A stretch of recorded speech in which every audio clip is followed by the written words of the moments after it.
Well, I think everyone should introduce himself real quick. Yes. So we all know me. Yes, you've been here. And I've been here, and you've been here. Who are you people? I believe Katie has joined us in previous episodes. So. Yes. Yes, I've been around. I'm Katie. Okay, well, I'm Lisa, and I'm 200 in Epstein years. I've been here for a long time. And I used to have a podcast called The Prince and the Pervert, but now I'm back and we're sleuthing. Yay! We are so fortunate to have her as part of our Epstein sleuth team. She has so much data. I suppose I'm elderly in terms of Epstein. So hopefully I've got some information there that will be able to assist you all. So I'm so excited to be here. Thank you so much. Fantastic. Glad to have you here. Okay, I'll go. Yes. I'm Ellie, and I am, I guess, one of many independent investigative journalists at this point. And I mostly am on Substack, and this is my first time joining. I think she's also about 150 years old in Epstein years, as well as Katie. We have the elders here. Yeah. Yes, and then And we're here to answer all the questions for Night. I know, and I'm going to act as though I'm the audience with little to no knowledge, and then you guys are going to clarify it. That's going to how it's going to work in our benefit, because there's a lot of people that are kind of, in the weeds, but not the correct weeds per se. The conspiracy theory jargon, the Joe Rogans, and the So we're gonna set this record straight with evidence and fact-based knowledge. Well, one place that might be fun to start, Night, would be because you dropped in the chat a question about her name earlier, and it might be interesting to ask not just who is Sarah Kellen, but what is Sarah Kellen's name. Might actually be an interesting place to start. Is her name not Sarah Kellen?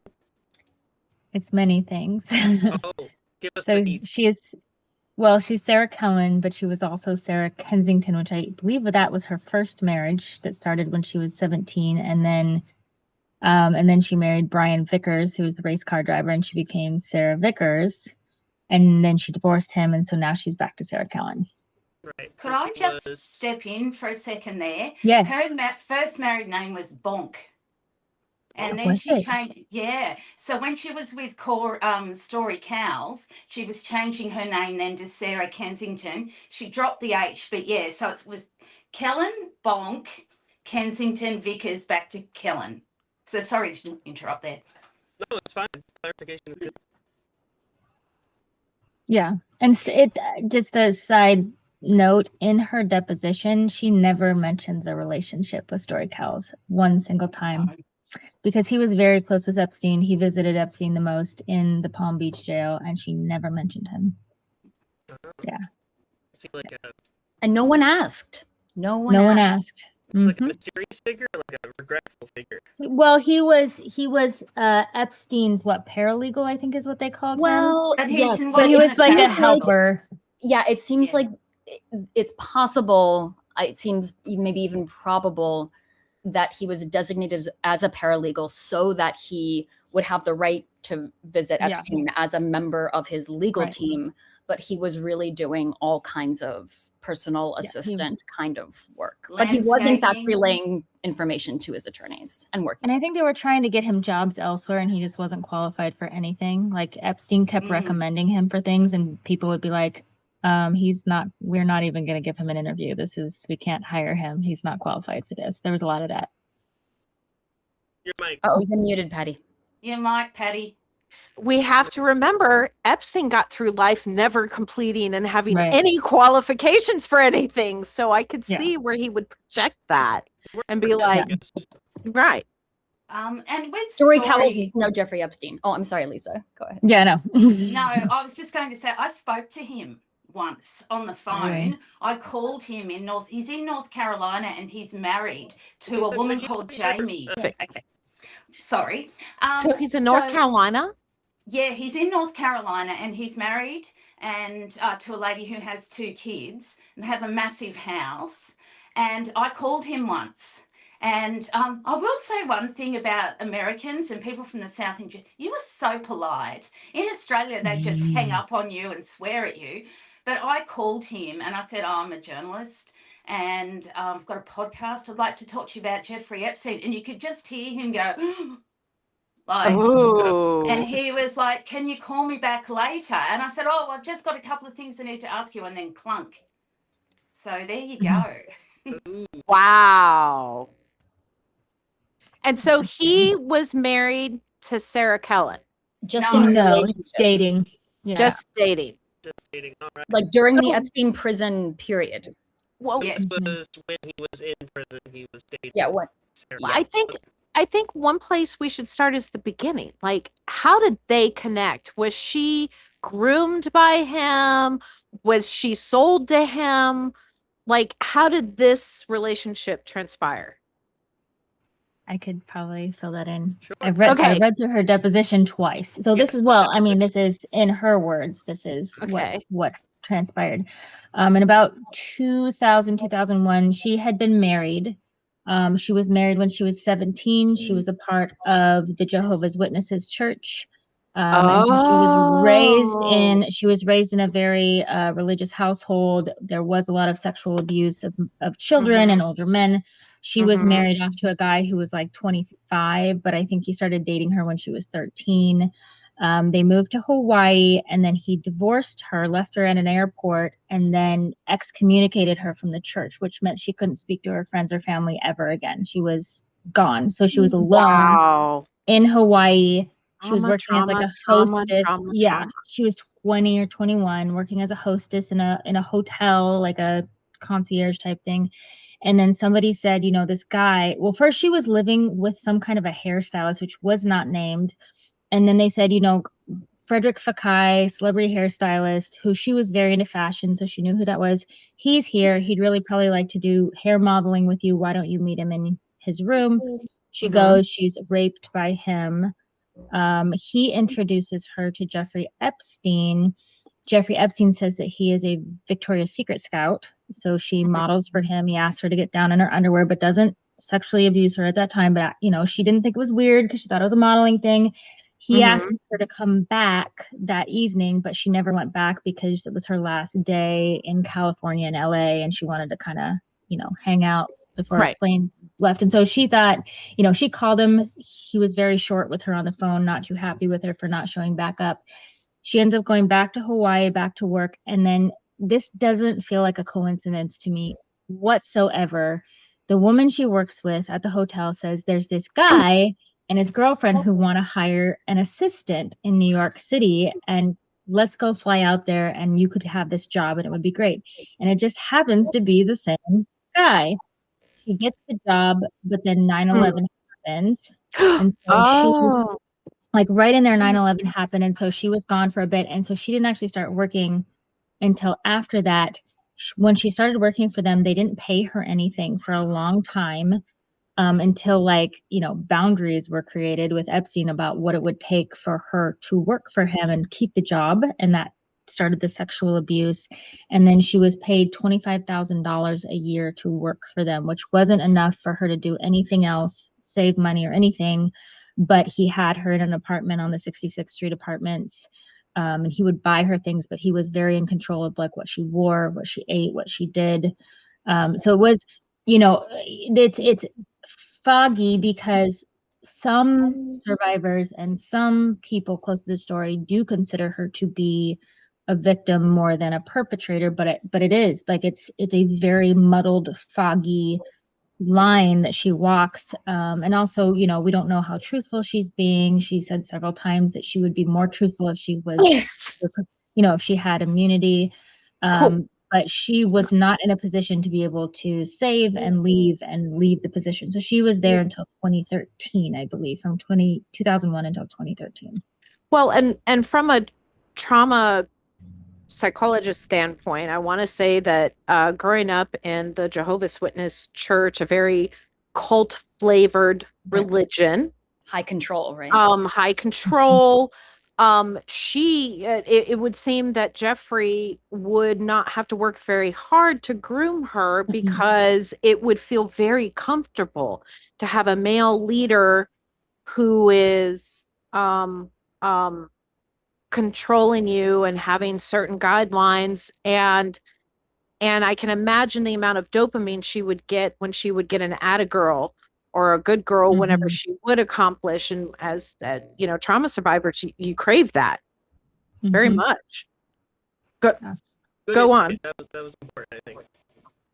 I just think she was, except for her age, that she was 21, she was very typical of the way he groomed people. And again, this is before the first court case, and the court case in 2008 is like a dividing line between how he approached grooming and abusing. Like prior to that, it was vulnerable girls, a lot of the Royal Palm Beach High School girls, the $200 massages.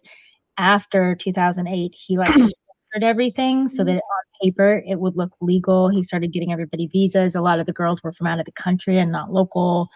And so she kind of like crossed over into that territory, but she was an adult when she started. She was a very young adult, but she was an adult. Okay. Yeah. And she had been married once or twice before at this stage? Yeah. This once. is Bonk. Yes. And so sorry, I was just going to say, interestingly, he's a ukulele maker and he's still in Hawaii. Wow. Yeah. And he was interviewed by Sarah and he said, he was interviewed about Sarah and he said, I have nothing bad to say. I wish her the best. She was a nice person when I knew her. Wow. Interesting. But he left her at an airport. This is not anything to offer us insight into the very complex kind of moral and psychological territory that we immediately get into when we talk about Sarah Kellen, but just a kind of asterisk to this story of her hooking up, becoming an employee of Jeffrey Epstein and Ghislaine Maxwell, right? Because she also very much worked with and for Maxwell, is that the friend at the W Hotel in Honolulu who said, oh, hey, I know this couple who needs somebody to come work for them, was working at the W Hotel in Honolulu because our current ambassador to Turkey, Tom Barrack, current ambassador to Turkey and special envoy for Syria and Iraq, had managed to obtain an internship at Epstein's request for her at that hotel. This was something. Wow. Okay. Well, that's a little interesting link we're going to have to come back to. Yeah. So Tom Barrack, from what we know from Michael Wolff and among others, is that in the 90s, apparently Barrack, Trump, and Epstein were three peas in a pod. Yeah. Three musketeer. Oh, this is going to start to get I'm going to have to get some popcorn. Characters. Yeah. There's a lot of Tom Barrack. Yeah. So we're like, that's going to be like a 3-episode arc. Yeah. There's an email in the files where Jeffrey says something like, I will always be grateful to Tom for bringing me Sarah, right? Like he saw. Okay. So we'll link to that email. I could be wrong, but I kind of got the drift based on the knowledge that I have, which is certainly not what you guys have. That Sarah and Ghislaine and Epstein kind of had this polycule going a little bit. Like Sarah and Ghislaine got special things and special privileges that none of the other girls really got, except for maybe Katharina later on. But maybe I'm wrong in that. What are your thoughts? And wasn't she specifically named in the sweetheart deal? Yeah, the four assistants were. Well, he gave her $100,000 for her wedding with Brian Vickers. So that was one thing. And he also loaned her $250,000 as well. And that was in approximately 2018. Yep. So and I think she wasn't supposed to talk about it either. I think he asked her not to talk about it. Yes. Right, so we got lots of money changing hands. So they were still continuing a a relationship that involved his version of intimacy, which was money to a degree, right? That was one form of intimacy that Epstein had. Right. Wow. So what else? What else do we know about her timeline? So they got involved in 2000, and then how did things evolve? He was with Ghislaine then, or had she and Ghislaine Yeah. he and Ghislaine had started to split up then, or like how did So all that work? Ghislaine was around prominently, not dating necessarily. She only dated him probably actually a couple of years, if that. But she was a prominent head figure in his life until he was arrested and then she hung around till 2010, and she was still very much in contact until like 2016. I mean, she had varying degrees of being available. But actually, during the first time that Sarah came to work for her, a lot of the work was done out of Ghislaine's apartment and not out of Epstein's apartment. So the girls worked in Ghislaine's apartment, and then Ghislaine had an office up like downstairs and they were upstairs or something like that. And then when he went to jail and Ghislaine stopped working for him, then they all moved over to his house and started working out of his house. In the sweetheart deal, which house was the Upper East Side? So mostly the Upper East Side, New York City mansion. Right, so they it went wasn't the over island. but they traveled everywhere.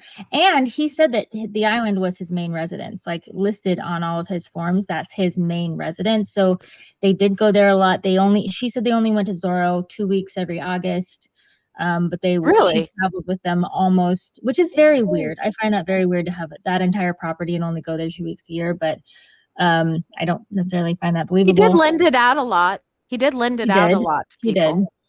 But anywhere he traveled, went more than that earlier, at least. Like in the 90s, they were going more than that earlier. And so she traveled with him pretty much everywhere he traveled. But in the case of the sweetheart deal, there were 4 women who were considered co-conspirators outside of Ghislaine Maxwell. So there was the 4 assistants. It was Sarah Kellen, Nadia Marchenkova, Leslie Groff, and then Adriana Ross, who we very rarely hear about. Adriana Ross. But I've heard from at least Nadia Marchenkova, who was basically purchased when she was 14 or 15 from her parents to work for Epstein and groomed and then sent to flight school. From her and from Kellen, both of them have said they not only didn't know they were being listed in this court case, they didn't know they were co-conspirators, and they didn't know that there was a sweetheart deal until up to 2 years after it was over, which again, that's questionable because there are newspapers. But also that they didn't even have lawyers at the time, and they weren't spoken to. Wow. I'm like, okay, I want to make sure I heard this correctly. They're in the deal. They had no idea they're in the deal, but we've got the state's attorney approving this deal. They've got the U.S. attorney. U.S. attorney. Excuse me. Southern District U.S. attorney. It's not spoken to these people. There's no attorneys. We're just going to slap those in there. They were questioned. Acosta, I think. It was Acosta. Acosta was the U.S. attorney. Yeah, Alex Acosta. Yeah. And to be fair, none of the survivors heard about it. They didn't know about it either. Like none of the survivors knew about the deal until after it was over. Yeah, and that was didn't we have a lawsuit because of that too? Yeah, we were suing because we weren't contacted about it. So according to Sarah, none of the girls had lawyers. Like they didn't think they needed lawyers. Nobody ever questioned them a single time in that case. They were never interviewed. And so when she found out she was a co-conspirator, she was like, why did nobody come talk to me? And nobody has ever spoken to me. And we do have one deposition, I think from 2010 for her, but it's all pleading the fifth. So this was like after this case would have been done. Wow. So what was the 2010? Was this for a civil matter? Yeah. Probably. I think it was Brad Edwards versus Epstein, vice versa. He's the victim's attorney. Yeah, it was defamation. Yeah. Do we know any other survivors that interacted with Sarah Kellen during that time while they were also, because I know he had a tendency, sometimes he grouped them together, but I know that he really wanted to pit them against each other and didn't want them having access to each other, like part of that whole game piece. Well, I know that Nadia went to her wedding. because she sent Mhm. Epstein a photo. That was the wedding with Brian Vickers Wow. in 2013. Mhm. I think they actually got on quite well. Yeah. And they would have been not even like a child still when she would Yeah. have met her. So she would have been very, very young at that point. And she Almost. actually, like Go when ahead. she came to the US, her parents couldn't come with her because there were like communist rules about how many people could travel from, I think it was Slovenia, Slovakia. Mhm. And so when she came to the US, Slovakia. she took off. And so she tried to like not, I don't know if you'd call it escape, but she tried to take off and not go Mhm. work for Epstein. And they kind of rounded Oh. her up and brought her back. But she, I did another deposition that I read through that was Jean-Luc Brunel's assistant, and she clarified that she was 14 or 15 years old for sure when she came to work for Epstein, which the New York Times says she was 18, and that's just complete bunk. That's not possible. And where did she go missing from? Which of his homes? And I think New York. I think he brought her to New York. Yeah. Okay, Wow. that's Do interesting. so I once had a survivor refer to somebody as getting Sarah Kelland. And I'm curious what you ladies think might that mean. Well, it I could don't mean know. several things. It could mean that you're like a boss beneath Ghislaine. She denies that she's a lieutenant, but perhaps you're Yeah. getting trained up in that role. Or Mhm. you could get married off. That could be Mhm. another thing. Epstein, and I'm not saying this happened with Vickers, I'm not sure, but Epstein did marry a lot of his girls off to He very did. influential men. He did. It was a Mhm. whole thing. And I remember from Virginia's book and the Spider book, which I'm telling you is a whitewash. It's my opinion. Um, but I saw that he did. He kind of gave the girls choices, like we can get you to be an actress, a Yeah. model, I can marry you Mhm. to a rich guy, but this is what you have to, this is your indentured service basically to do that. Mhm. Mm.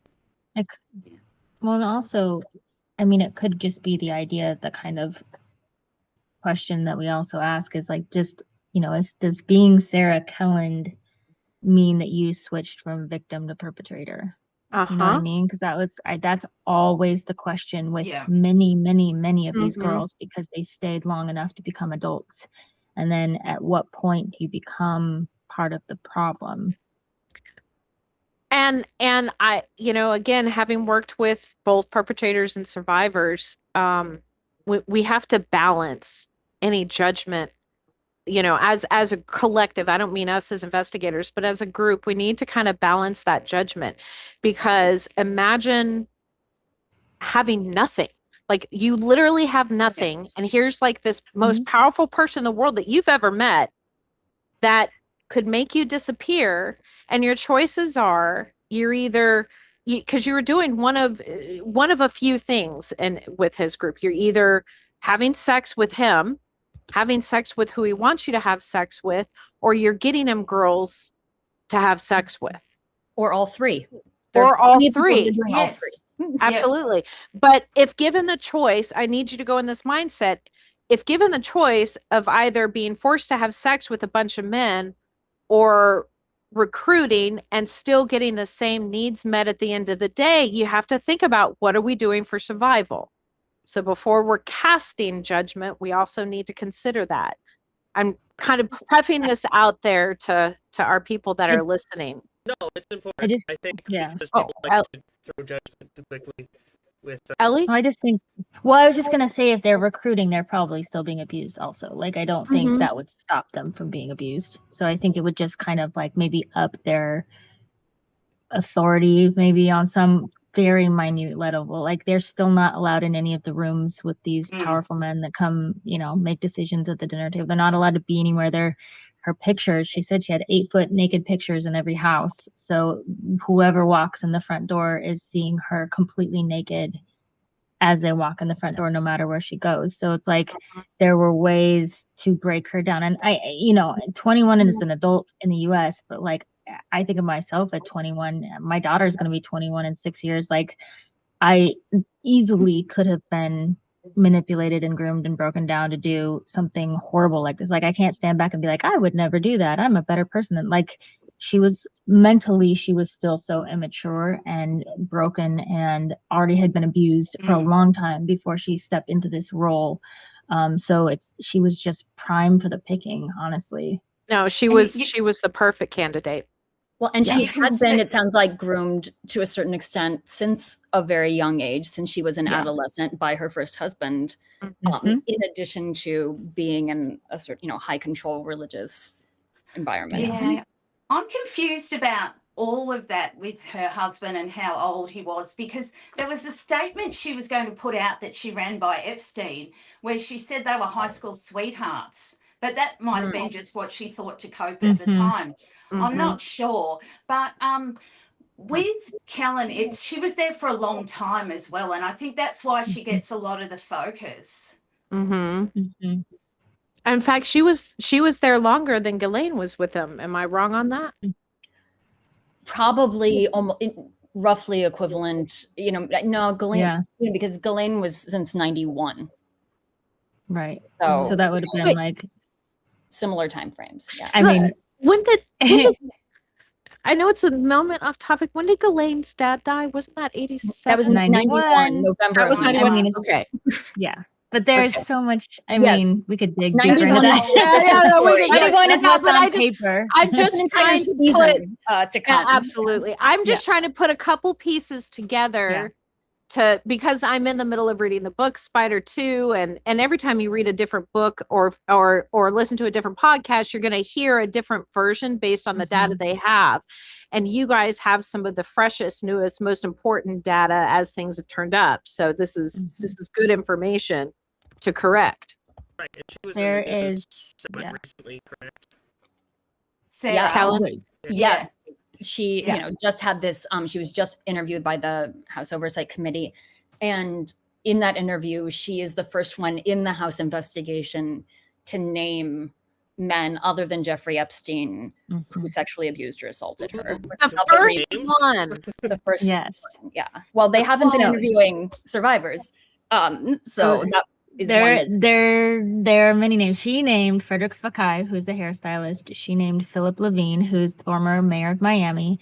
And she named Patrick DeMarchalier, who's the fashion photographer who tried to abuse her, but he kind of just walked up with his pants down and she said no. So those were who she named. But as I'm reading through, there's so many people who are not famous, so many people who are famous. Like the list of perpetrators is hundreds and hundreds of people. Yes, there are many too. They could RICO. Okay, so the interesting thing is, and Sarah talks about this when she was speaking to the Oversight Committee, Epstein had the girls changing their hairstyles with Fakai all the time, and he was paying so much money there.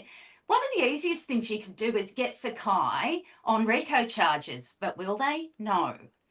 Because they were very close, and the girls were constantly, even Leslie Groff, who wasn't being abused, she was getting her hair dyed and cut, and it was one of the most expensive salons in New York City. And there's an actual email where Fred Fakai actually says, can I borrow Jeffrey's massage room at the house in New York? So they were pretty close. Wow.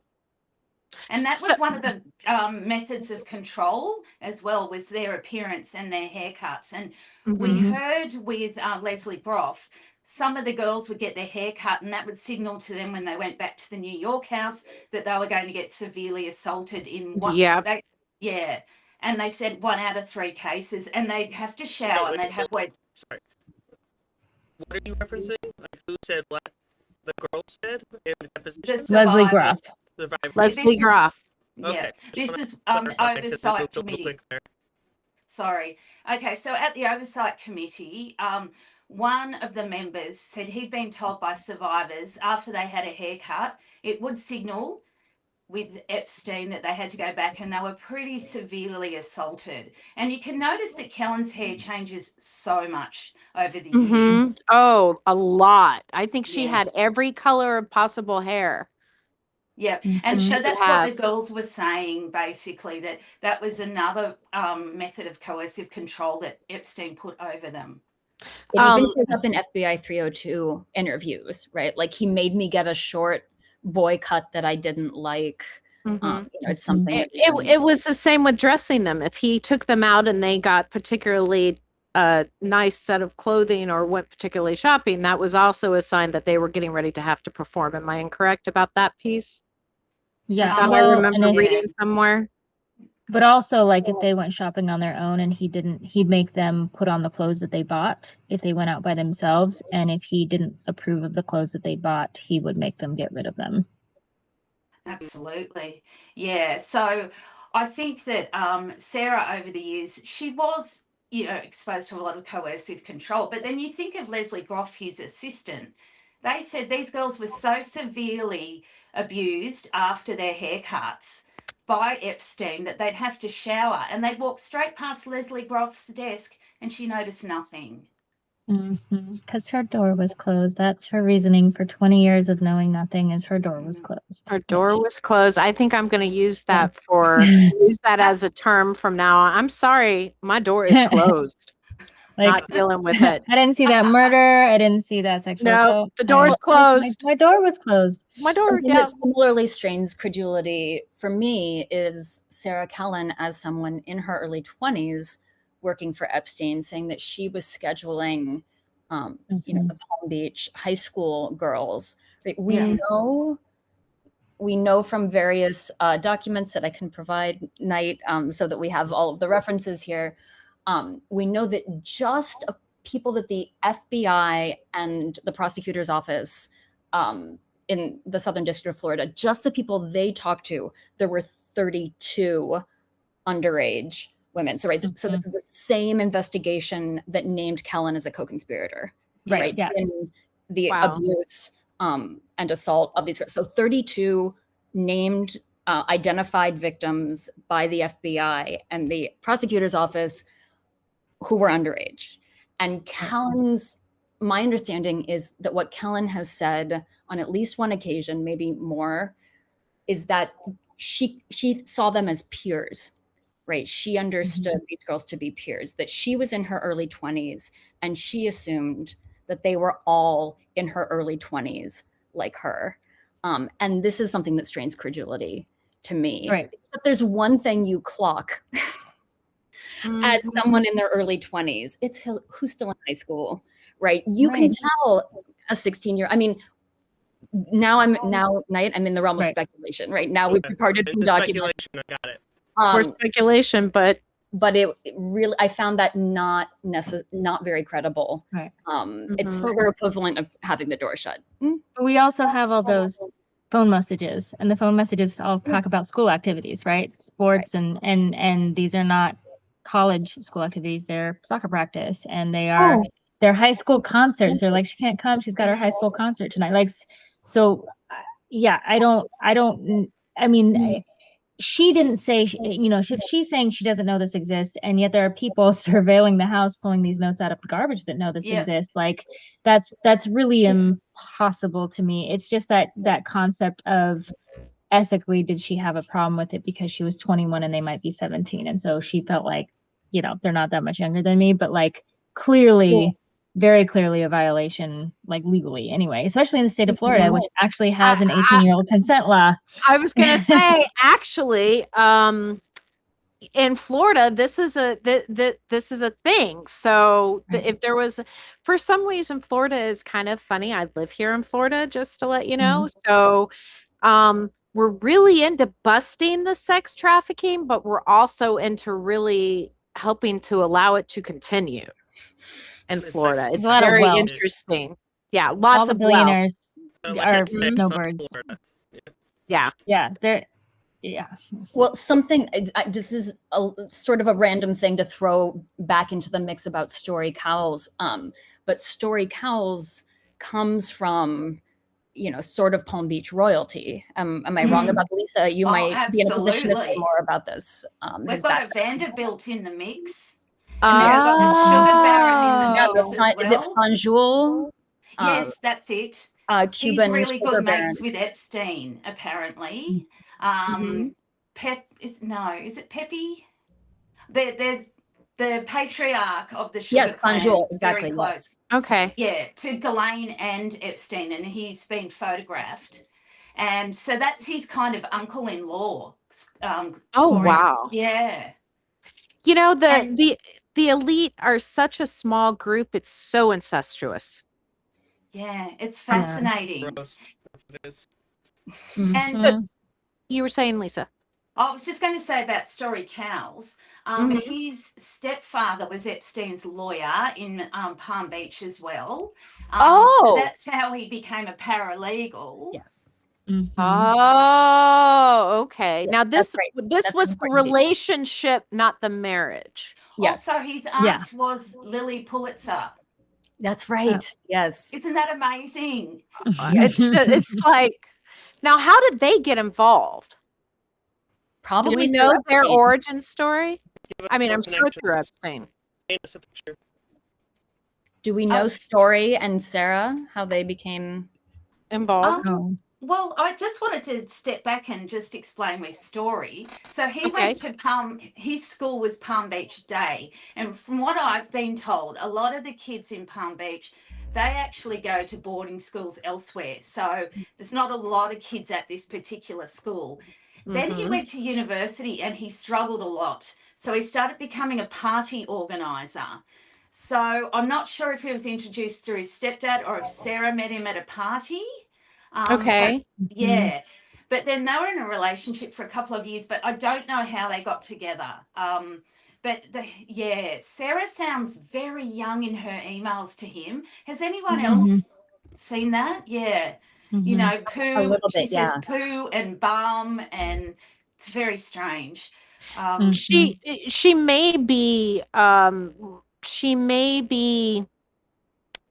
emotionally kind of hijacked at a very young age, and so when she develops an intimacy towards somebody, that may be her level of uh her intelligence age Yep. during that. So that may, just putting that out there, that could be one of the things. That's But interesting. they both travelled at some points together for Epstein. One Mhm. point to the Bahamas, and then Story went to Dubai, and he was actually taken around by that sheikh, you know, from the torture email. And Sultan. Yes. Sultan Bin Sulayem. bin thank Sulayem. you. Okay. And so he did a lot of work for Epstein, and people that I've spoken to who knew him at the time were like, he was constantly flying in and out, and he had a black Amex card as well. Oh. And he was very annoyed when it was cut off when Epstein was arrested. Oh. Very exclusive black Amex card. Yeah. What I've is had it? my I'm share of jumping tastes around. of those. The whole world have some. Yeah. Mhm. Paolo Zampoli and Amanda Ungaro's son was apparently the youngest ever holder of an MX card. Wow. I did not know that. We should maybe not say anything about him. We gotta bring Becca in for that. That one. was in the news. I read that in like a New York Post, like a page 6 kind of story. It was not personal information. One thing that I thought was interesting, and I don't know if this is like a road we want to go down, but like when she was asked if she had ever met Donald Trump at Mar-a-Lago, she emphasized 3 different times, and without necessarily being asked, she emphasized 3 different times that she had only met him for 5 minutes. And then she said it again, and then she said it again, and they were like not actually asking her that question. And it felt a little like, it felt a little pushed, because it was like, well, they didn't actually ask that question, but she said it again. And that felt like an awkward piece of the interview. And I was trying to listen to it objectively or read it objectively and not assume things, but it didn't feel like it flowed like the rest of the interview did. And so I was just curious of anyone's take on that. Like it felt forced. Like, yeah, it just didn't feel. It felt like the same way as this guy I don't like type thing. And well, Ellie brings up a good point, because I don't disagree with her, because I saw the same thing. And I sat back and was mad, because this is why we need to see the body language, because the body language would be what we needed. We would be able to tell instantly, like we've been able to with Endyke and so many of the others that you can tell instantly, oh yeah, no, they're full of shit. It felt exactly, and granted, we got the audio for this, but it felt exactly like the same time when they asked Ghislaine Maxwell and her proffer about Donald Trump, and it was just like, here's my one sentence, end of thought, moving along, and everybody's like, yay, that's done. It felt like that too. It was like, we're going to check this little box, we're going to say this, and then we're going to move on, and it just felt awkward. It didn't feel as she goes into detail with other things, and she just had very shortcut answers for that, and there was no detail, and then they moved on, and it felt very awkward. Well, let me just say that I think you caught that, and you caught it really, really well in the fact that you were able to do it from the reading. So I keep telling you, you're a therapist in your past life. I keep telling you. But the other thing that I do want to mention is that we have to look at our authoritarian government right now. We are out of our minds if we think not every single person walking into into those offices and getting questioned isn't going to be specifically doing what they can to protect Donald Trump. Because they're going to count on Trump for pardons. They're going to count on Trump. And I'm sure that I'm speculating, there's no facts to this, but I believe that I am sure it's been made very clear that pardons are being granted to people who protect them. Or the idea of threat. Or the idea of threat. You know what I mean? That they have been approached. Because now, what did we just have, yesterday or the day before? Todd Blanche has the ability to move people up and down in the prison system based on anywhere you want. Yeah. Based on whether they are friend or foe, and so I'm sure I'm sure this is not. I almost lean more that they're probably under threat than they are under the idea that they can have protection of some sort. Well, and we want to combine that too with they've just made it so they can randomly and start institutionalizing people with disabilities and mental health stuff, and that would be a real easy way to be. It's been a very easy way many governments have liquidated problems. Yeah, because they can just say someone has a disability, they can declare it. There's no safety there. And now that they've been deporting everybody, they need to be able to continue to put people in the camp so that they can continue to keep the business going. So I'm sorry. This is me saying but these are reasons. I'm just explaining that these are reasons why. Well, let me say that one of the reasons that I also saw, felt my eyebrows going up when I read this moment where she awkwardly repeats I only met him at Mar-a-Lago this one time for 5 minutes, is we have scripted. Well, we also have plenty of other evidence that Donald Trump was at Jeffrey Epstein's house in Palm Beach and in New York during the time she was employed by him.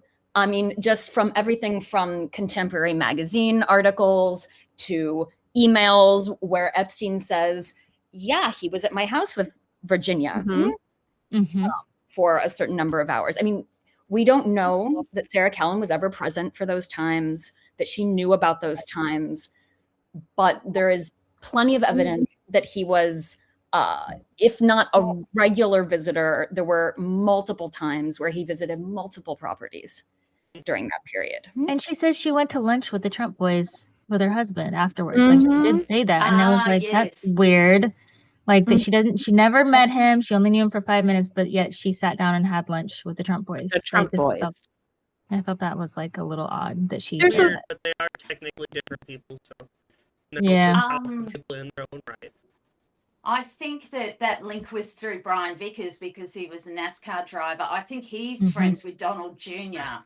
That could be a totally a separate social sphere. Engagement. So I just mentioned something about Brian Vickers, her second husband.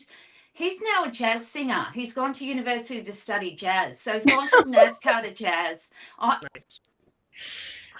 love all these little anecdotes. This is like, wow, that's interesting. We've got a ukulele, a jazz singer, a race car driver. She has a type. She does. Yeah. Well, he couldn't race cars anymore because he had open heart surgery, which is why they needed the 250,000 because they were trying to remodel their house, and then they couldn't remodel. Their house wasn't livable, so they couldn't refinance it until it was livable. So they had to it was all a big thing, but it's because he had had open heart surgery and that drained them, and then he couldn't race after he had open heart surgery. So he apparently became a jazz singer. And she said she only had $100,000 in her bank account. Well, I would like to only have No shit. That's all about what I could do with $100,000 in my bank account. You know, she my was goodness. down to that. So you've got to wonder how much money was flowing to the assistants. Because those loans that he gave to everyone, including Sarah, those loans disappeared when he died. Loans. Mm-hmm. I always consider them loans. Basically, I'm going to give you this money, but if I need something, you owe me a favor, is what I kind of saw it as. There's a solid rumor going around the Joe Rogan sphere that Epstein was a massive blackmailer. There's evidence of this. Like, that was what he dealt in. He dealt in blackmail. It's like, I'll give you this money, and then you get this to me or else. Most recently, an example is from another deposition is from Bill Gates, which we just got a couple of days ago, but where he said, he had affairs with 3 different Russian women. One of the Russian women, her name is Mila. I forget her last name, Antonova, I think. And there's so much interaction between Epstein and Mila in the files. Like, she eventually basically came to work for Epstein. But there was this point when Epstein wanted $2 million from Bill Gates because of fees from his affair with Mila. And Bill Gates was refusing to pay that back. And so then he was having to divulge to Melinda that he'd had these affairs, and Epstein's writing these letters about, he needs to call her bluff and get some balls and divorce her because she's never going to divorce him. Like, he got really enwrapped into Bill Gates's relationship, but that was on paper. That was probably the closest on paper version we have to some of the blackmail that other people have talked about, and he included in his deposition. I'm also suspicious about Leon Black, who's coming up soon in the Oversight Committee. Yes. And what I'm thinking is he gave Epstein hundreds of millions of dollars, and someone said, excuse me if it was one of you guys on Substack, they said that Epstein didn't even have an accountancy degree, but yet he was being employed supposedly by Leon Black to run his charitable foundation, and they'd meet for breakfast frequently in New York. What's that all about? And he said that he didn't pay. If you look on, Leon Black's taxes are public record, and so on there he says that Jeffrey Epstein was a free employee and he worked 4 hours a week for the foundation, which is laughable because he made something like $180 million over, I don't know, 8 years or something like that. So, wow. Although I think those are from different periods. Am I not mistaken though? No, they were, because I looked up the years. I couldn't go all the way back because I think it started in 97. I think the tax forms that I found started in 2001 through 2008.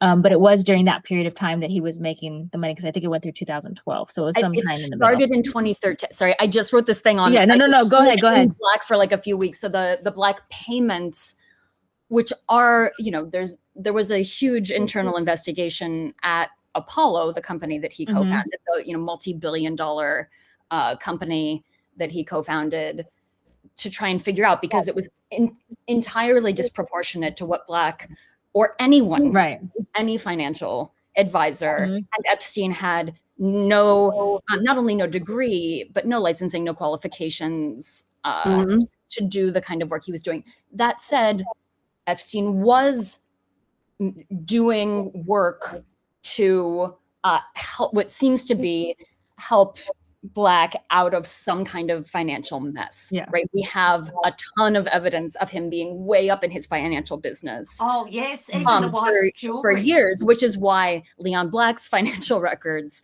are also in the in the Epstein files in a way that I'm sure is just mortifying and horrible. For him. Great, so much the better. It seems there's wording in some of those long emails that Epstein sent to Black, the New York Times did some Mhm. reporting on this, and you can go read them. There are many, many, many copies that Epstein sent to himself, sent to other people, sent to Black over and over again, where sort of the opening phrase, I wish I had it up, I'll paraphrase, is something like,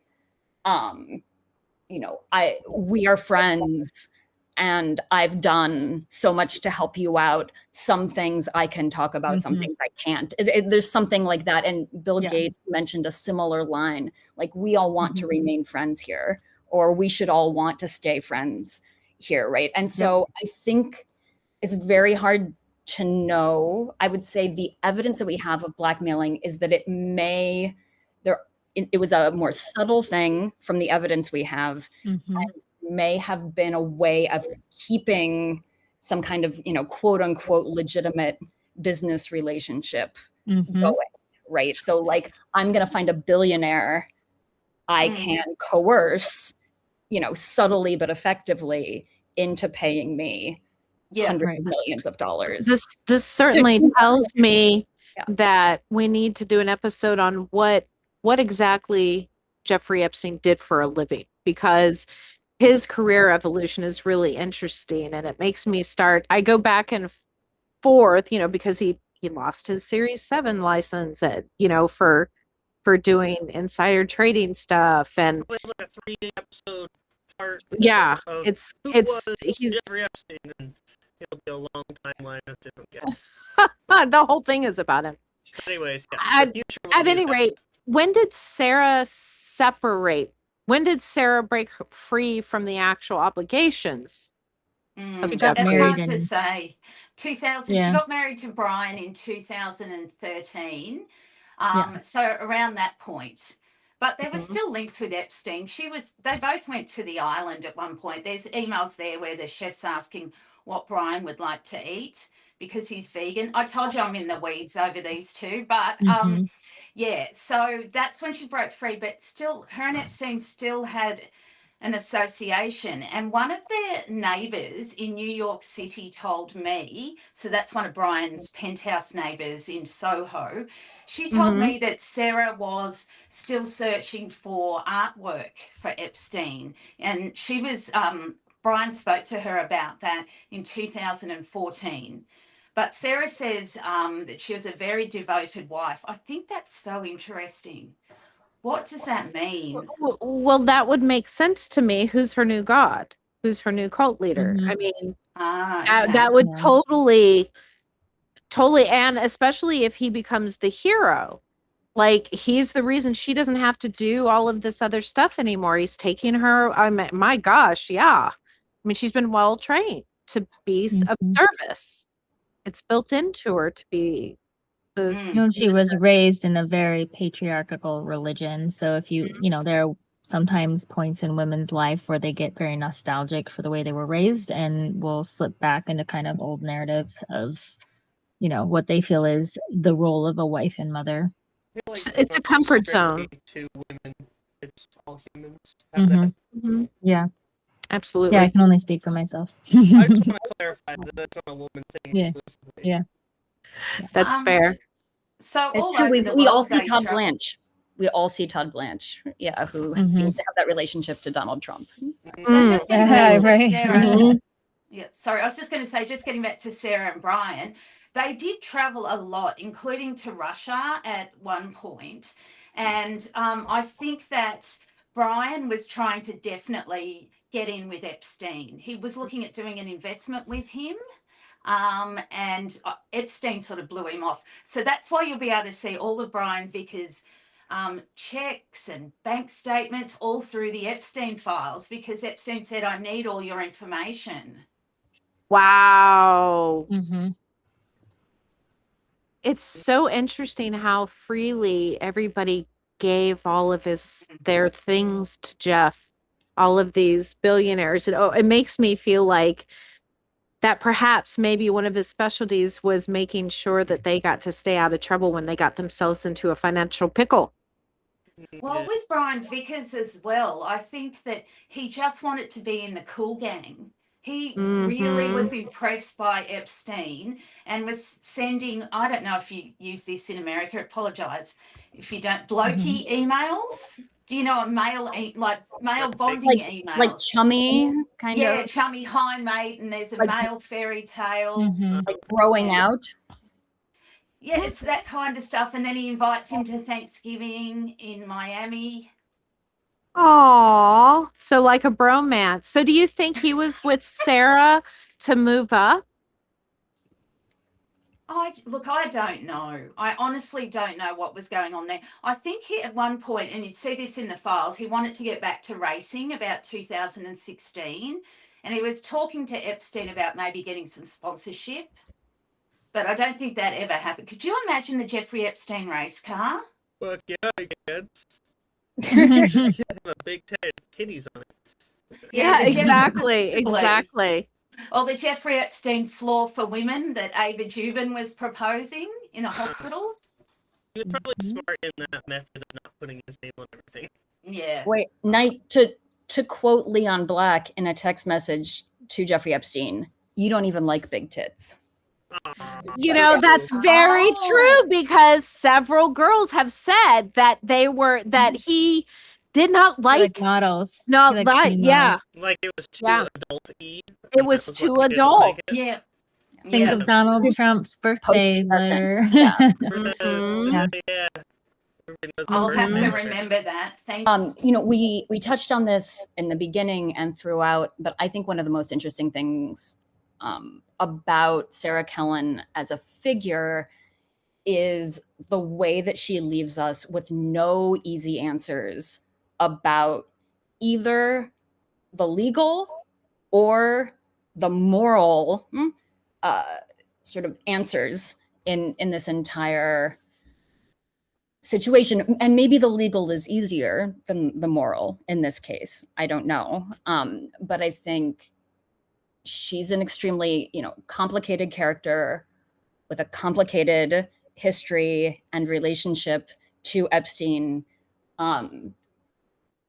that she obviously was involved enough in his trafficking and procurement of minors to have been named, or there was enough evidence to name her as a co-conspirator, and for Epstein and his attorneys to seek to guarantee that she had a place on that non-prosecution agreement, right? That she was there for a reason, because she was in a legally vulnerable situation. We can't say that she's guilty of any crime, but she was legally vulnerable, and morally, I think, also extremely difficult.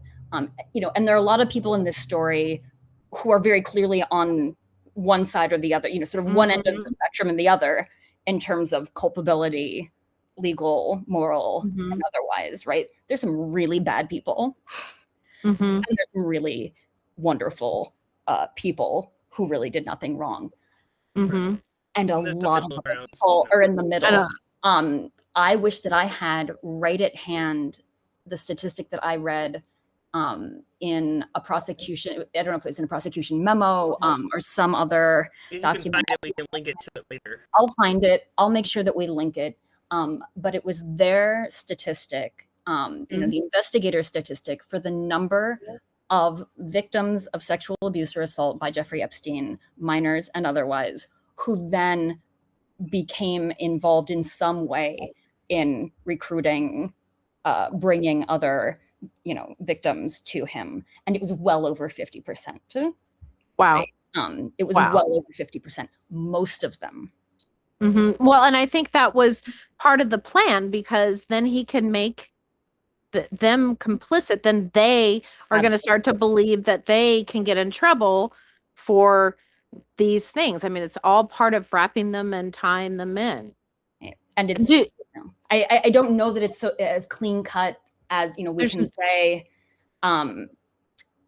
Sarah Kellen was this highly vulnerable, but also, competent in terms of doing the job. She did a lot of, personal assistant work. I mean, she was working. She's smart. She's very clearly very, very smart. She was smart. She was skilled. She was competent and extremely susceptible to abuse and control, in the way that Epstein and Maxwell with him in that period had perfected, right, as a kind of art form, really twisted art form.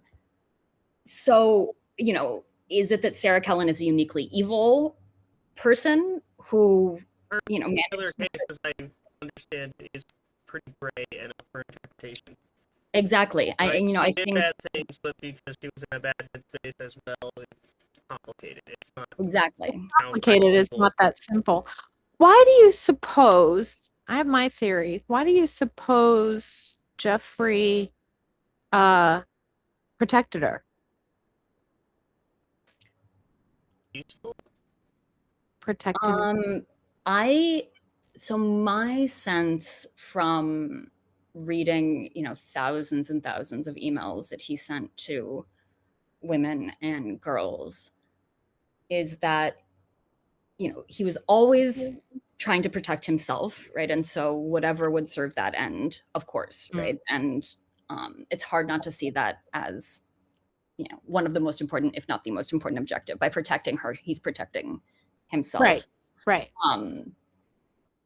But there's also, the Epstein version of affection, the Epstein version of loyalty, the Epstein version of family, which is a word that he used for his coterie of young women and girls. I'm starting to really hate that word. Yeah, it's bad. It's bad. This system, and then when you go into a job, they're like, "We're family." I'm like, "I hate you too." No. Don't ever use that. It's not okay. No. And it had, it was also family in that kind of like organized crime sense. Family, of, yeah. You're one of us, and so you better, get with the program. Yeah. All the coercion of family in that way. Do we know everybody that was named as a co-conspirator from there? We do. I believe the names were mentioned earlier in the episode. Yes. Okay. So everybody that was on there, I just want to give us the name. There was a pile. I don't think we covered an extensive list, but there was. Well, I'm sure we will eventually when we do the episode on the actual episode on the non-prosecution agreement. Yeah, those are fun. But I just, I will say that I was surprised as I was reading over the interview to find myself I had more compassion. You did for Kellen than I expected myself to have. I also told myself, well, surely this is an interview designed to elicit that response. It absolutely is, and it was. It does seem like the facts and circumstances of her life make it a complicated picture. They treated her more like a survivor than a co-conspirator, in my opinion. And there is a technique. The big people.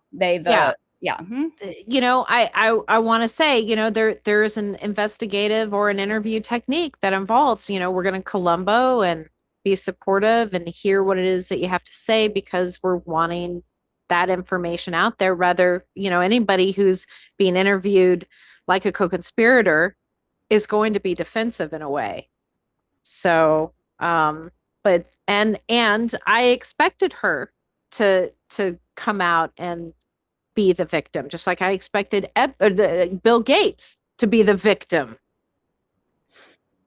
Yes, although I will say one other very notable thing about her interview that is worth mentioning before we close, and it was only very briefly kind of glanced upon earlier, is that she wouldn't talk about anything having to do with any other women or girls, even something as small as, yes, I learned this piece of information from X. And it was not about not naming that person or keeping it off the record. It was, she and her attorney drew a very hard line because that is the line also of her potential legal jeopardy. Right. Right. So nothing that involved, anyone else's abuse, anyone else's victimization by Epstein was completely off the table. It was a story about her, Epstein, Maxwell, and then other kind of peripheral characters, as if none of the other women or girls were in the picture.